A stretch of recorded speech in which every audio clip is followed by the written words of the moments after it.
સુઈગામ ખાતે રવિ કૃષિ મહોત્સવનું 2 દિવસનું આયોજન કરવામાં આવ્યું। સુઈગામના ખેડૂતોને રવિ સિઝનમાં રવિ પાકોની આધુનિક તાંત્રિકતા અંગે માર્ગદર્શન તેમજ ખેડૂતલક્ષી વિવિધ સહાય યોજનાઓ અંગેની સમજણ મળી રહે તે હેતુસર રવિ કૃષિ મહોત્સવનું આયોજન કરવામાં આવ્યું હતું, જેમાં આજે સુઈગામ ખાતે રવિ કૃષિ મહોત્સવનું આયોજન કરવામાં આવ્યું અને અલગ અલગ સ્ટોલો ઊભા કરી વિવિધ ખેતી પાક તથા દવાનો છંટકાવ અંગે ખેડૂતોને માહિતી આપી હતી અને વિવિધ લાભ સહાયનું વિતરણ પણ કરવામાં આવ્યું હતું।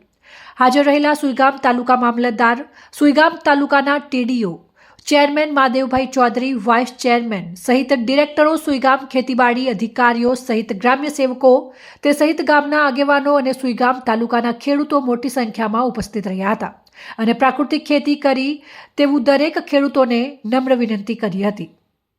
અહેવાલ લતીફ ખાન મલ્લિક, સંબંધ ભારત ન્યૂઝ, સુઈગામ।